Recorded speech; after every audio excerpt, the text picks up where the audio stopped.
I almost didn't go. The message had come late, folded into a longer thread about schedules and dishes, and who was bringing what. Of course you and the kids can come. My brother had written, like he was smoothing something over before I'd even said anything. It might be a bit tight this year. I read that line more than once. Tight could mean anything. It could mean crowded in the way holidays usually are. Too many plates, too much noise. Or it could mean something else, something I'd learned to recognize were saying it directly. Still, I told the kids we were going. They were excited in the uncomplicated way children are. They picked out small gifts for their cousins, argued over wrapping paper. Asked if there would be that same chocolate cake Aunt Lena always made. I said yes to everything. It felt easier than a feeling I couldn't quite prove. When we arrived, the house looked exactly like it always did from the outside. Lights strung along the railing, the same wreath slightly tilted on the door. Warmth, visible and convincing. Inside, it was already full. Coats were piled high on the usual hooks, so I held ours in my arms for a moment, waiting for someone to make space. No one did. Eventually, I folded them over a chair in the corner, half hidden behind a stack of boxes. My brother hugged me quickly, already turning his attention to someone else mid-sentence. His kids ran past us, loud and certain, weaving easily through the rooms like they belonged to them. Mine stayed close.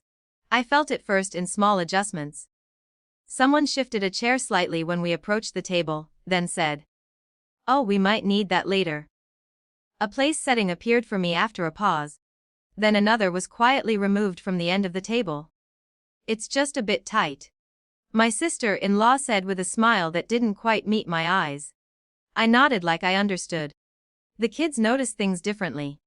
Not the logistics, not the choreography of who fit where, but the feeling of it.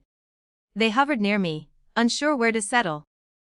When they tried to join a game and erected them gently. Maybe later. Okay. Later never came. I watched my brother's children sprawl across the couch, plates balanced on their laps, laughter spilling out easily. No one asked them to make room. No one explained space to them. At some point, one of my kids tugged on my sleeve and asked, quietly, "Where should we sit?" I looked at the table again. Counted the chairs. Counted the people who already seemed anchored to them. "Give me a second," I said. I walked into the kitchen, where the gifts were stacked near the counter. Ours were still neatly arranged, untouched. I picked them up one by one, smoothing the corners where the paper had bent slightly. No one stopped me. There was a moment, a small suspended space, where I could have said something. Asked directly. Forced clarity into something that had been carefully kept vague. Instead, I carried the gifts back to the front. "Hey," I said lightly to no one in particular. "We're going to head out early." A few polite protests followed, thin and automatic. "Oh, already? Stay a bit longer." But no one moved, no one made room. We left the same way we'd come in, quietly, we left disrupting anything. In the car, the kids were quieter than usual. Not upset, not crying. Just thinking. Did we do something wrong? One of them asked after a while. I kept my eyes on the road. "No," I said. "Not at all." That was all I offered then. It felt like enough, and also not enough. That night, after they went to bed, I sat with the gifts still in the back seat. I didn't bring them inside right away. I just looked at them through the window. The reflection of the house lights faint against the glass. I thought about what silence does. How it protects things on the surface. How it keeps gatherings intact, keeps conversations smooth. And how, over time, it also reshapes what people think is acceptable. By morning, I knew what I was going to do. I unwrapped one of the gifts carefully, smoothing the paper flat instead of tearing it. Inside was something simple, a small, thoughtful thing one of my kids had picked out with more care than anyone there would ever realize.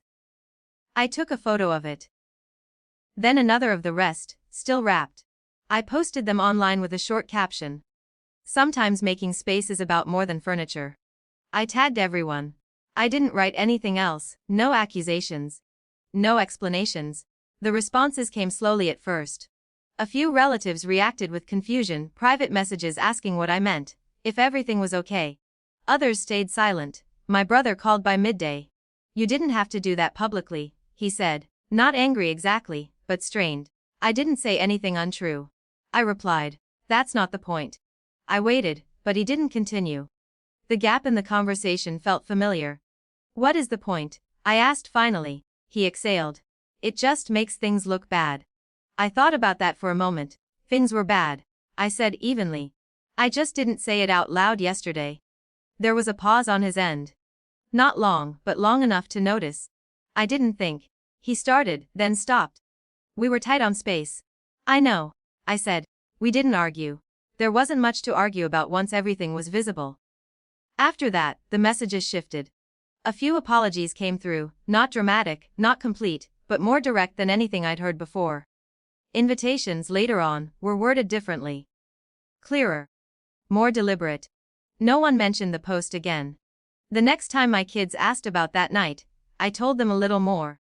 Sometimes people don't make space unless they're asked to, I said. And sometimes you don't ask. You just decide where you belong. They seemed to understand that in their own way. Nothing exploded. No relationships ended. Holidays still came and went, structured and careful. But something had changed, quietly and permanently. And this time, it wasn't us adjusting to fit,